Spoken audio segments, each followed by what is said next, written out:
오디세이아 호메로스 지음. 서양의 문화와 예술 그리고 문학을 좀 더 깊이 있게 이해하려면 주춧돌이자 대들보라고 할 수 있는 고전을 읽는 것이 좋습니다.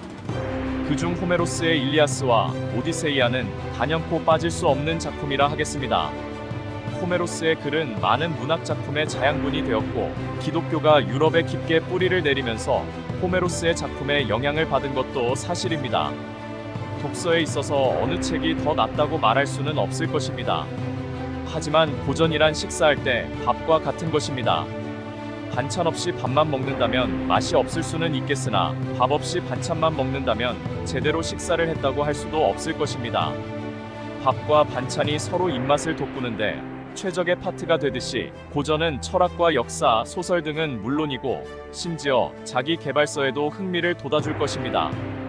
이번 시간에는 지난 시간 일리아스에 이어 오디세이아입니다.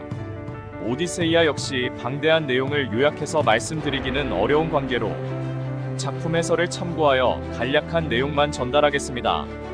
오디세이아는 트로이 전쟁이 끝나고 오디세우스가 고향인 이타케 섬으로 돌아가기까지 10년 여정을 41일 동안의 이야기로 그려낸 총 1210행 대서사이다.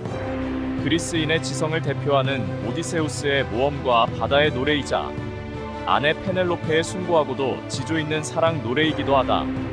일리아스와 아울러 기원전 8세기 중반에 쓰인 유럽 문학에서 가장 오래된 작품이다. 운명을 개척하는 한 인간의 이야기 오디세이아. 트로이가 함락된 지 10년, 포세이돈의 분노를 산 오디세우스는 아직 칼립소 동굴에 묶여 제 나라로 돌아가지 못했다. 고향 이타케에서는 오디세우스의 아내 페넬로페에게 구원하는 남자들로 오디세우스의 왕궁은 엉망이 된다. 오디세우스의 아들 텔레마코스는 아테나 여신의 도움을 받으며 아버지를 찾는 여행에 나서 오디세우스의 행방을 알아내려 피로스와 스파르타로 간다. 한편 오디세우스는 드디어 칼립소를 떠나 출항하지만 배가 난파돼 파이에크스인들의 나라로 떠내려와 가련한 공주 나우시카의 도움으로 목숨을 건진다. 오디세우스는 왕의 궁전에서 신분을 밝히고 지금까지 있었던 신비한 이야기들을 들려준다. 여기서 식인 거인 폴리페모스와 마녀 키르케 이야기, 저승세계로 간 이야기가 등장한다. 파이에스크인들은 오디세우스에게 선물을 주며 고향 이타케로 보내준다. 오디세우스는 여기서 충실한 에우마이오스, 몰래 귀국한 아들 텔레마코스와 만나 세 사람은 힘을 합쳐 구원자들에게 복수를 할 계획을 세운다. 그 계획의 성공에 구원자들은 모두 죽음을 맞이한다. 마침내 오디세우스와 아내 페넬로페가 다시 만난다. 죽은 구원자들의 유족이 복수를 하려 하지만 아테나 여신의 도움으로 마지막에는 화해한다. 오디세우스의 이야기를 의미하는 이 서사시는 트로이 전쟁 뒷이야기이다. 그 중심에는 세계 문학에서 널리 보이는 오랜 시간 자리를 비운 남편의 귀국과 그를 기다린 아내를 둘러싼 갈등, 부부의 재회와 아내의 남편 인지라는 이야기 형식이 자리한다.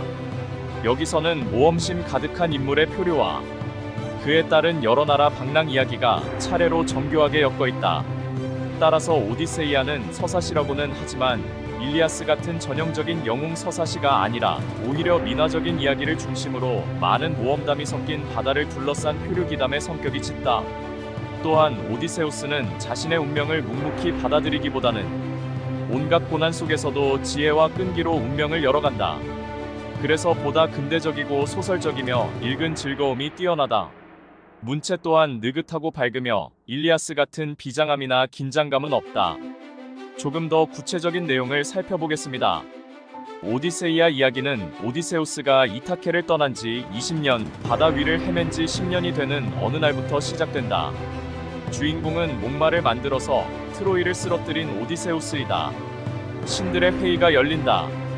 회의를 주재한 제우스가 아가멤논의 악처 클리타임네스트라와 오디세우스의 아내인 연려 페넬로페를 비교한다. 다음에는 주인공 오디세우스의 해상에서의 방황이 논의된다. 주로 포세이돈의 방해로 귀국이 늦어지는데 그를 어떻게 풀어주느냐가 관건이다. 바로 그 시각, 오디세우스는 오기기아 섬에서 7년 동안 요정 칼립소의 포로로 잡혀있다. 신들은 전령의 신 헤르메스를 보내 오디세우스를 풀어주도록 제의하고 아테나는 이타케로 찾아가 그의 아들 텔레마코스에게 실종된 아버지를 찾도록 적극적인 활동을 지시한다. 오디세우스가 없는 틈을 타 많은 남자들이 페넬로페에게 구혼을 하고 왕궁에 눌러앉아 그곳을 난장판으로 만들고 있었다. 텔레마코스는 곧 아버지를 찾아 여행길에 오른다. 그는 아테나의 도움을 받아 펠레폰네소스의 필로스와 스파르타를 찾아가서 아버지 소식을 물어본다. 그리고 트로이에서 아버지가 펼친 활약을 네트로스와 메넬라오스에게 듣고는 용기를 얻게 된다.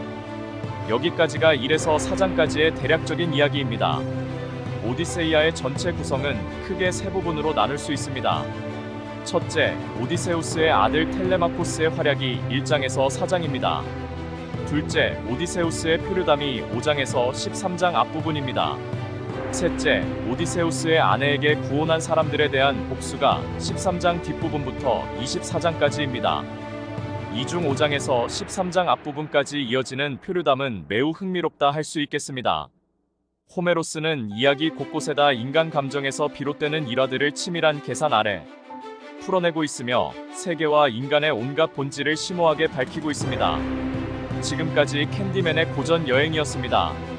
그럼 다음 고전 여행에서 인사드리겠습니다. 감사합니다.